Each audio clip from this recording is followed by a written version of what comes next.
Hi guys, this week's video is going to be how to catch bumphead parrotfish on the fly.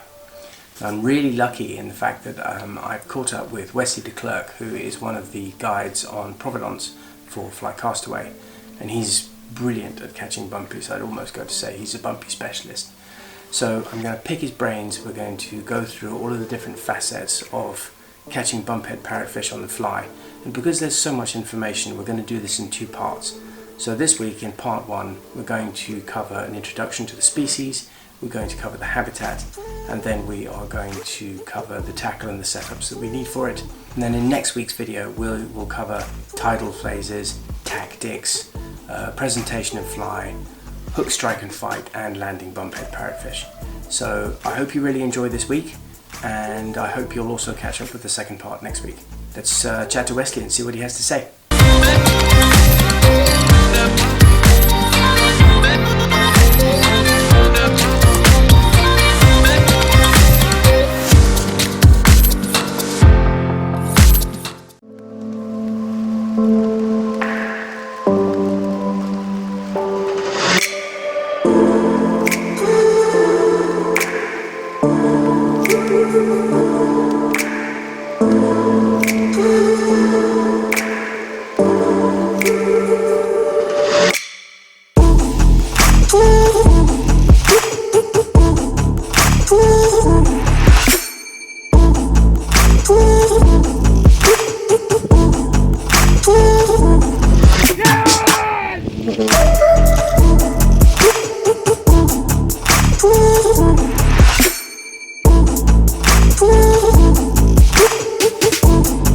Wesley, what is the most exciting thing about bumphead parrotfish?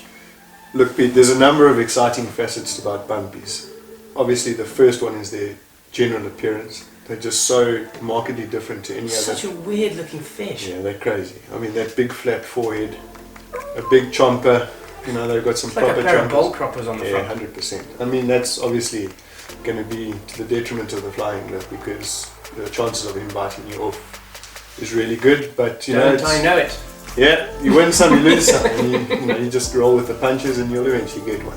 And of course, they're just the sheer size. I mean, they're really big fish. I don't think there's a bigger fish that you can fish at tailing on the flat. Yeah, 100%. I mean, so. And you'll often find them in schools of up to 50 fish, and it's these big, massive, you know, fish tailing across with their tails coming right out, big blue tails. So it's a dead giveaway that they're bumpies to start off with. That's really exciting when you sort of approaching all these fish, and often it's overwhelming for people because you've got a potential 100-pound fish in front of you that you're casting at with a measly little 9 and 10 weight, and you just feel completely undergunned. But the reality is that's the way we target them, and that's the most efficient way. But if you're not using 9 and 10 weights, then you're going to spook them. Well, that's it. I mean, the line coming down, they tend to be spooky fish by nature. They spook themselves. Yeah, often you'll approach them and you haven't even put a fly into the vicinity that you're targeting them, and off they go. They are spooky fish by nature. Every now and again you get lucky and you find a school that is completely relaxed, and that's first prize because your odds of catching them are really good. And how do you tell whether they're relaxed or not? You never know. You never know. know. Crawl up on them, that's when you know. Yeah, there are sort of giveaways, so you'll see that, you know, the school is sort of stationary and they're tailing nice and easily. That sort of indicates that they are relaxed. If they're moving at a steady pace and tail, they tend to be moving and not really feeding. But often it's just a matter of just getting into the area, putting a line in, and that will sort of dictate if they... So where's the best place to find them? Because I mean, I know that on, for example, Providence, where we were fishing, there were these enormous great turtle grass flats, which to me look like a natural environment for bumphead parrotfish, but I have seen them in coral holes and off the edge of drop-offs. But you know, when you're looking to target them, what are you looking for? What areas are you looking for? Turtle grass flats are by far the areas, you know, the best areas to target them. We have found them sort of tailing over big coral bommies and also over gravel areas. They tend to be very relaxed over gravel areas. The problem is that you're now fishing in areas, so gravel being the first, and turtle grass, you're fishing in areas where you can potentially get snagged up. So it's challenging to target them in an area that, you know, you're going to put a fly in and potentially hook turtle grass, and and or gravel and or coral bumpies for that matter. But those are the areas that they're going to be found, and those are the areas that you're going to be able to get there. Okay. The best is if you get a massive expanse turtle grass flat, because then you've got nothing to worry about. Like that flat on the east side of Providence that we were fishing. Generally the flats on the east side are the areas that we get a lot of bumpies. You can see those things 500 yards away. Yeah, you know, Farquhar tends to have a turtle grass flat and then coral bumpies off the sides, whereas Providence is a little bit more forgiving, where you've got a lot longer area of turtle grass flats. So when you do hook the fish, I mean, these fish take off, as you know, and right out into the distance, into the backing. And you know, Wesley, help me! You often see in the vids that have been posted with a guy running after the fish like a bat out of hell because lifting line over coral heads. That's because let's explain that. I mean, a lot of people do ask about that. They say, why is the guide running off like that? Well, that's the answer. The truth is, I mean, if you're fishing a 9 or a 10 weight with a leader that's between 20 and 40 pounds, at that pressure, if that leader hits a coral head or hits, it's gone. So the big thing is to sort of try and make sure that you clear the line of any potential hazards that's going to, you know, cut you off. Quite often they get cut off by the other parrotfish. Yeah, often you'll see, I mean, I've had it a couple of times where you hook a fish, and when you hook a fish, that fish will stay with the school for a good couple of minutes. I mean, 5 to 10 minutes before it gets tired and breaks away from the school. Before we go into that, let's talk about setup. Let's talk about the kit that we use for this stuff. So 9 weight. 9 and 10s are go-to rods. 10 obviously being a little bit more advantageous because it's got a bit more of a bigger backbone, so you tend to put a lot more pressure on them. I've always been happy with the 9, I have to say. Yep, 9s work. I think more bumpies have been caught on 9 weights than 10 weights. Mostly because that's what we're also carrying. Yeah, exactly, and I mean, especially when you're fishing a place like Providence, it's such a versatile area. You're targeting bonefish on 1 minute, and a minute later you're targeting triggers, and a minute later you're targeting a permit, and then of course the bumpy comes along. That's why I say most of the bumpies are caught on 9 weights, but a 10 weight is really ideal because when you need that extra bit of pulling power, that's where the 10 weight comes into its own. Although I have found with the modern 9 weights, I think there is a big difference between the technical side of the modern 9 weights versus the old 9 weights. Undoubtedly, yeah, for sure. You can apply a lot more pressure with a 9 weight now than you ever could before. Yeah, 100%. Reels wise, just standard saltwater, really good saltwater drag. Drag is key. Yeah. Absolutely key.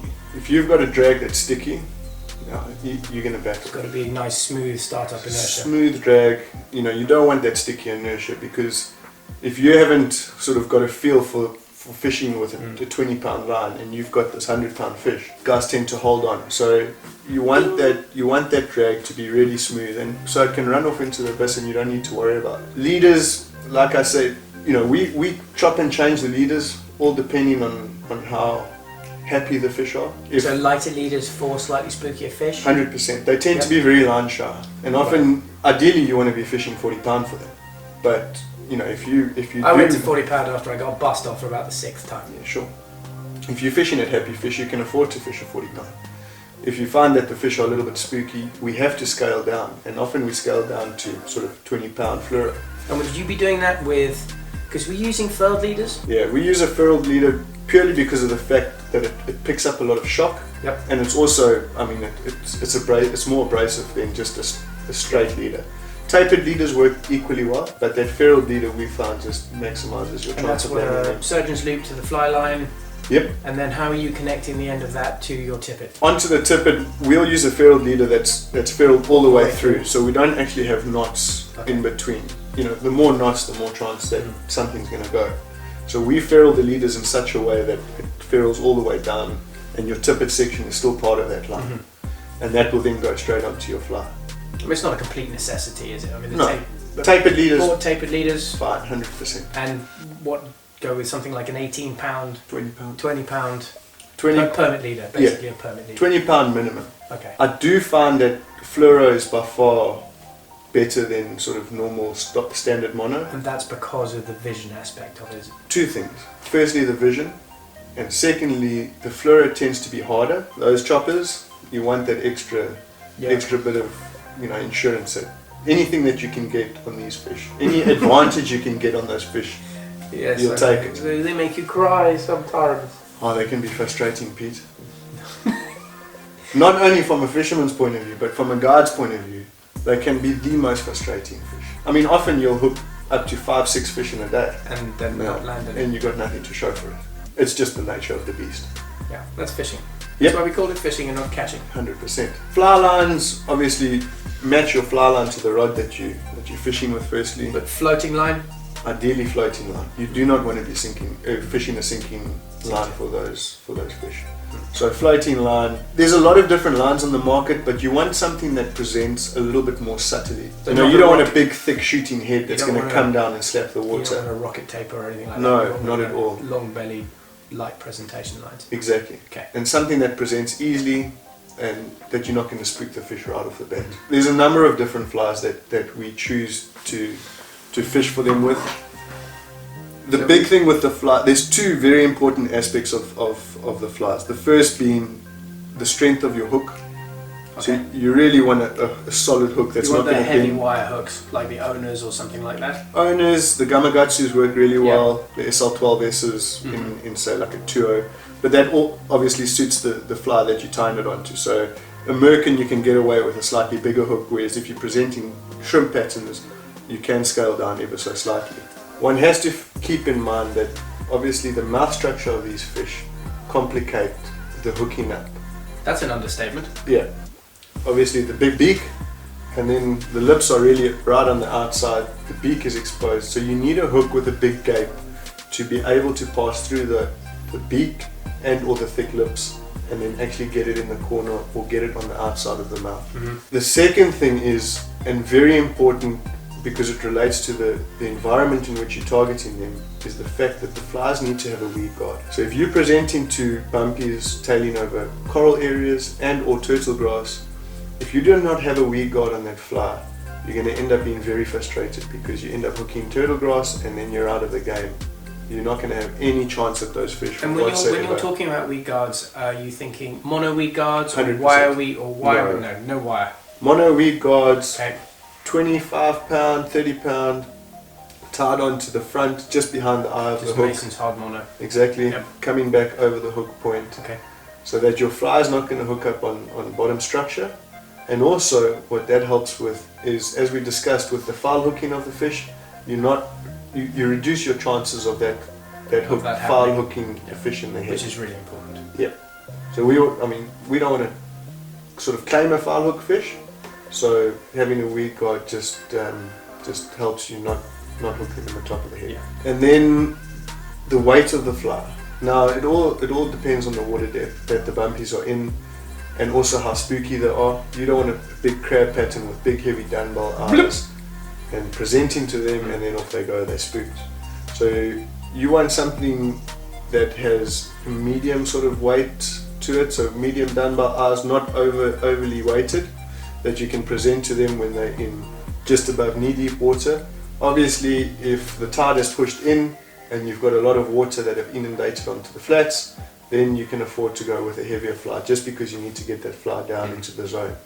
And Like those little pockets and stuff like that. yeah, exactly. And then also, of course, with the weight of the flies being a very important point to make, when they're spooky, you really have to scale down to something that's almost weightless. But then it becomes challenging Because then you've got to wait for the fly because to in your get to the stage. presentation you need to make sure that you're anticipating that your fly is going to get down to the area before they get there. So there's a lot of factors to take into consideration that are going to help you catch these fish. It's so much more technical than most people think they are. 100%. And you like the white merkins, don't you? White merkins are by far the best, in my opinion. Okay. As well as the flexo. We've got a lot of bumpies on the white flexos. White seems to be a colour they like out on those. We get a lot of Grass. bumpies on the tan merkins as well. But I think the key issue there is the contrast between the fly and the turtle grass. So you should be thinking about what colour the bottom is and matching your fly to contrast with that. It's a visual thing. So Okay. you want those bumpies to see the fly. You don't want that fly to be lost in the turtle grass, because obviously then he's not going to see it and he's not going to eat it. So I think it's the contrast of that fly which allows the bumpy to see it before he sees anything else, and then he'll correspondingly eat it.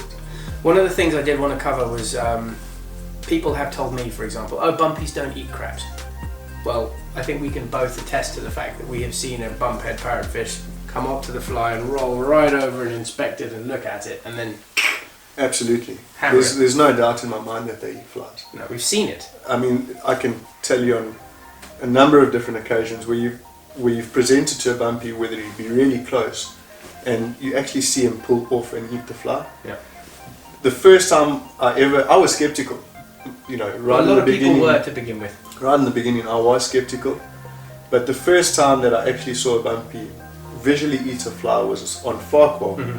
And we were fishing in an area where there were a bunch of turtle grass pancakes on a sand flat. The client at the time sort of didn't get the fly in the right area. The fly came off and landed on the sand. The bumpy just tracked the fly and went down and picked it up off the sand and came straight back onto the turtle grass. Yeah. So make no mistake, they eat flies. Yeah. Right in the beginning, when the guys were pioneering fishing for bumpies, yeah, sure, they foul hooked a lot of them. Make no mistake, we still do to this day. But that's just the nature of the beast. I mean, if you presenting a fly at a fish with a really flat forehead, it does happen. The fish swims in, he picks up the line goes over the head and he hooks him in the head. It does happen. I think in the beginning the guys were stripping the flies. Right. So Whereas now we're like sitting, they just sit there and you just maintain tension, don't you? just staying in contact. Yeah. So the guys would, you know, if you fish for a trigger, you're actually stripping the fly. Yeah. The trigger follows the fly and eats it. Whereas the bumpies tend to be more like cattle, if you want to make that I've always analogy. called them like the bison of the flat. Exactly. Where they'll be feeding in a line, and anything in their line of movement, they'll peel off and eat it. That's what they're like. Yeah, it's exactly Yeah. it. You can almost hear it in your head, can't you? You Yeah. will now for the rest of your life, won't you? On that presentation note, you know, it's getting the fly in the right area and align it down to get down to where they're feeding. Thanks for watching. I hope you enjoyed this video, and please like and subscribe to our YouTube channel, and we'll look forward to seeing you on the next one. See you next time.